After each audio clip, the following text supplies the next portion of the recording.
Hi everyone, আরও একটা নতুন ব্লগে তোমাদেরকে অনেক অনেক ওয়েলকাম জানিয়ে আজকের এই ব্লগটা স্টার্ট করলাম। দেখো, তাড়াতাড়ি করে সেজে গুজে চলে এসেছিলাম মন্দিরে, যেহেতু আজকে ছিল আমাদের এখানকার শ্রেষ কীর্তন আর আজকে দুপুরবেলায় ছিল সূর্য পুজো।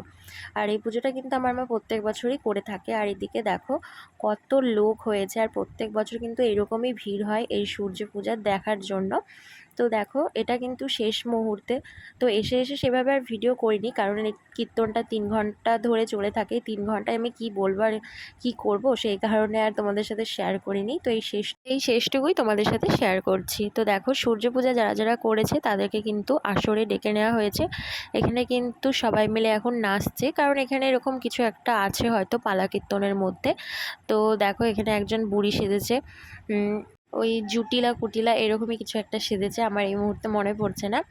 তো এই সূর্য পুজোর দিনে কিন্তু প্রচণ্ড মজা করে। আর এই কীর্তনটা কারা কারা দেখেছো অবশ্যই কিন্তু কমেন্ট করে জানিও। আমরা তো দেখেইছি আর প্রত্যেক বছরই দেখি, খুবই ভালো লাগে। অনেকে আবার এই কীর্তনটা জানেও না, আবার বোঝেও না।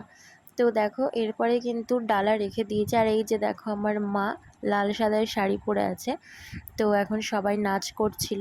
আর শেষ টাইমে ছিল পুজো, যেটা একদমই কীর্তনের শেষে। সেগুলো আমার শর্ট ভিডিওতে দেওয়া আছে, তোমরা চাইলেই দেখে নিতে পারো। তো সবাইকে গুড ইভিনিং। তো দুপুরবেলায় বাড়ি গিয়ে আর সেরকমভাবে ভিডিও করা হয়নি। তো একদম মন্দিরে আসলাম একটু আগেই, তারপর থেকে দেখা আবার ভিডিও করা শুরু করেছি। আর যাকে দেখছো, এনার গান শুনে পুরো মনটাই ভালো হয়ে গেল। এত ভালো লাগছিল গান শুনতে, কি বলবো। তো এই লীলা কীর্তন কিন্তু আমি খুবই ভালোবাসি শুনতে। তোমরা কারা কারা ভালোবাসো অবশ্যই জানিও তো কমেন্ট করে।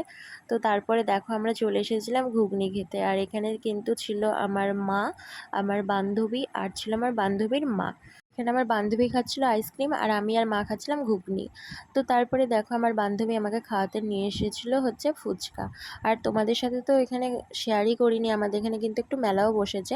তো অন্যবার কিন্তু অনেকটা বড় করে মেলা বসে, এই বছরই দেখলাম অল্পর মধ্যে ছোট্ট করে মেলা বসেছে। তো এখানে এই মেলার দোকানে এসে আমার বান্ধবী যা কাণ্ড করছিল সেগুলো কিন্তু শর্ট ভিডিওতে দেওয়া আছে।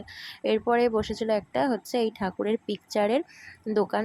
তো এখান থেকে কিন্তু আমি একটা ঠাকুরের পিকচার কিনেছি, সেটা তোমাদেরকে পরে দেখিয়ে দেবো। তারপরে দেখো, আমার ছোটবেলাকার বান্ধবীর সাথে দেখা হয়ে গিয়েছিল। তো এই দুটোই কিন্তু আমার ছোটবেলাকার বান্ধবী। তো এরপরে দেখো, আমরা চলে এসেছিলাম এখন প্রসাদ খেতে।